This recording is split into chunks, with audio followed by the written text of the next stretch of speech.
Pendant des décennies, les astrologues prévoyaient que la configuration céleste impliquant Neptune, Pluton et Uranus dans un alignement triangulaire parfait annoncerait une ère de prospérité pour l'humanité, marquée par la fin des conflits et de l'abondance matérielle.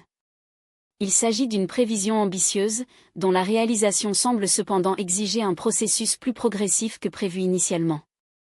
Je suis Laurie Leteillan, astrologue et médium, avec une trajectoire professionnelle qui s'étend de l'enfance à nos jours.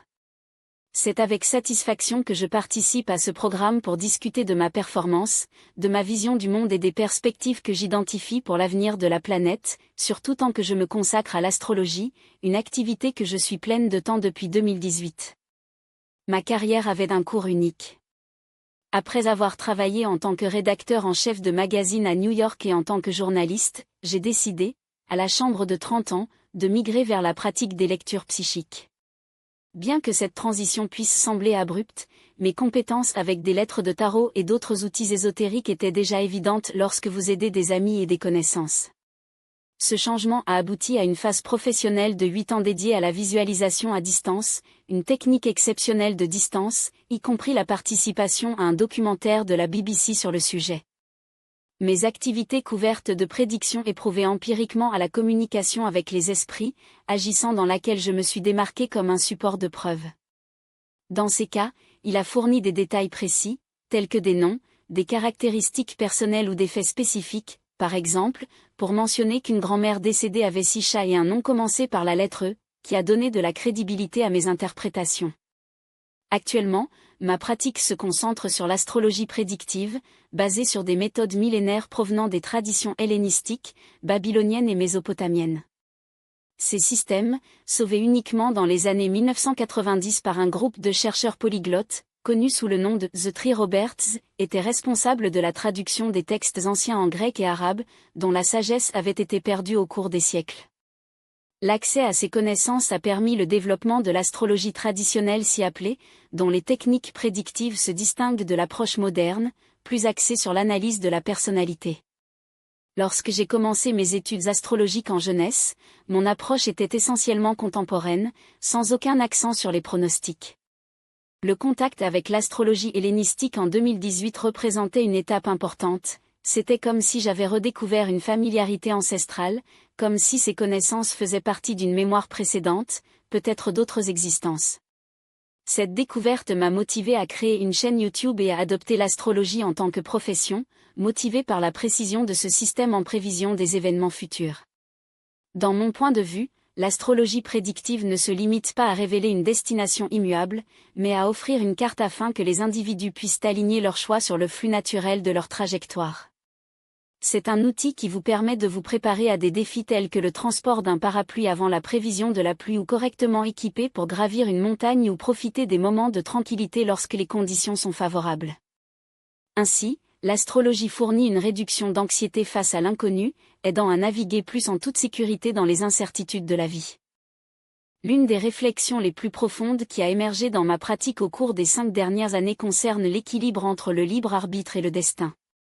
Lors de l'analyse d'un graphique astral, je suis en mesure d'identifier les événements passés, tels que les changements dans la résidence infantile, les pertes familiales ou les défis de santé, ainsi que la projection des tendances futures.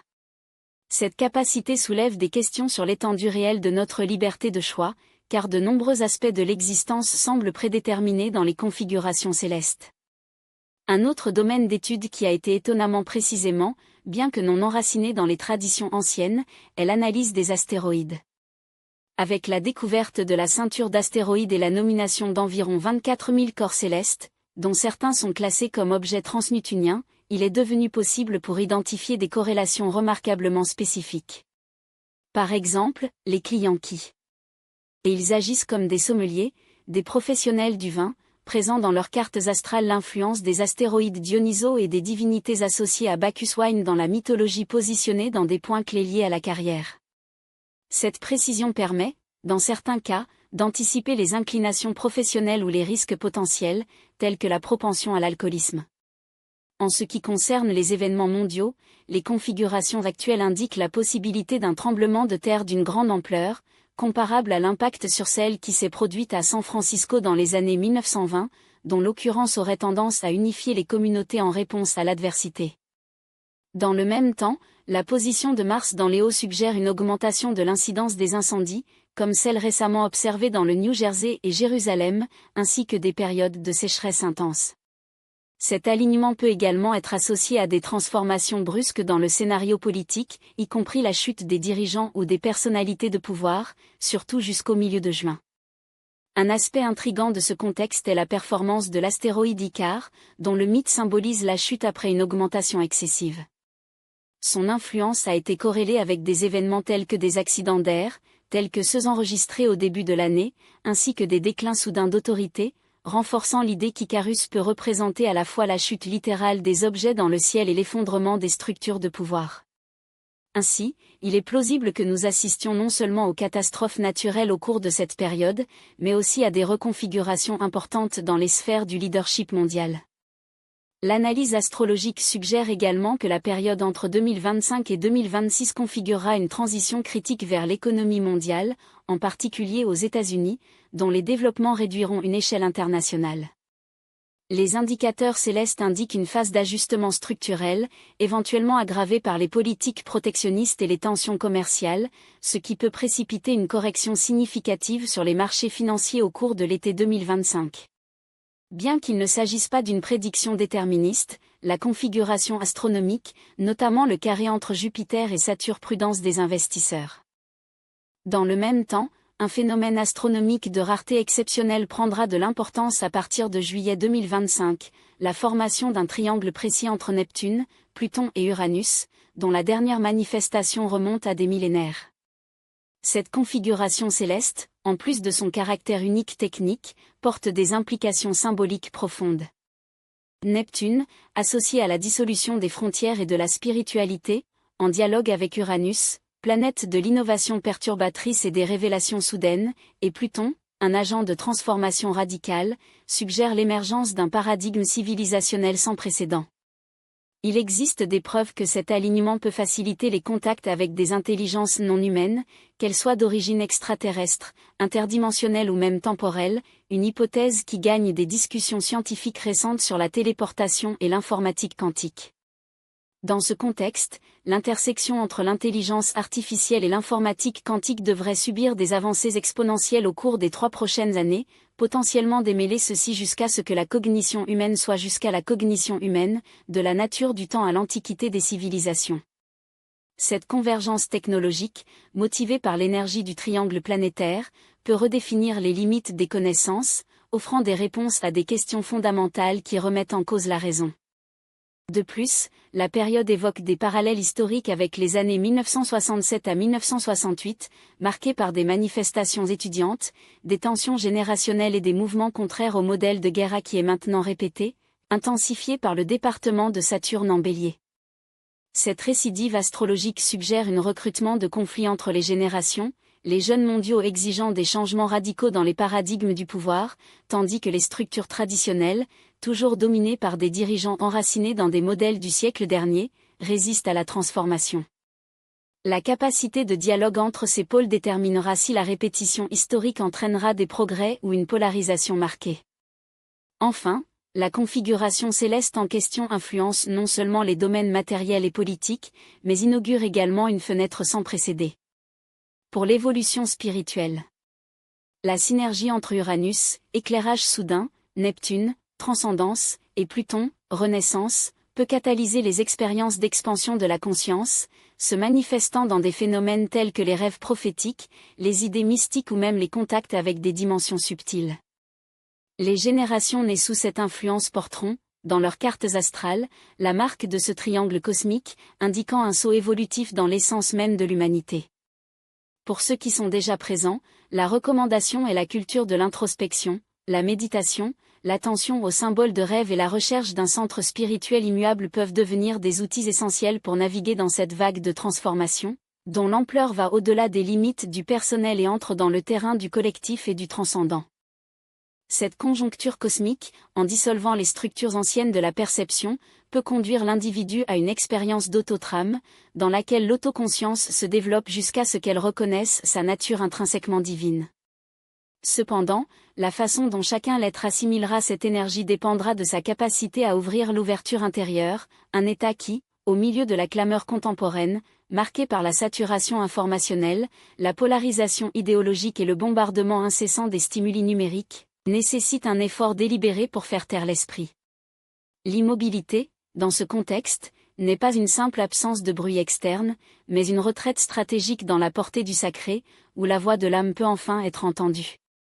En 2019, pendant une période d'alignement astrologique singulier, lorsque le Mercure, le messager céleste, était au cœur de la révélation prophétique de rêves prophétiques.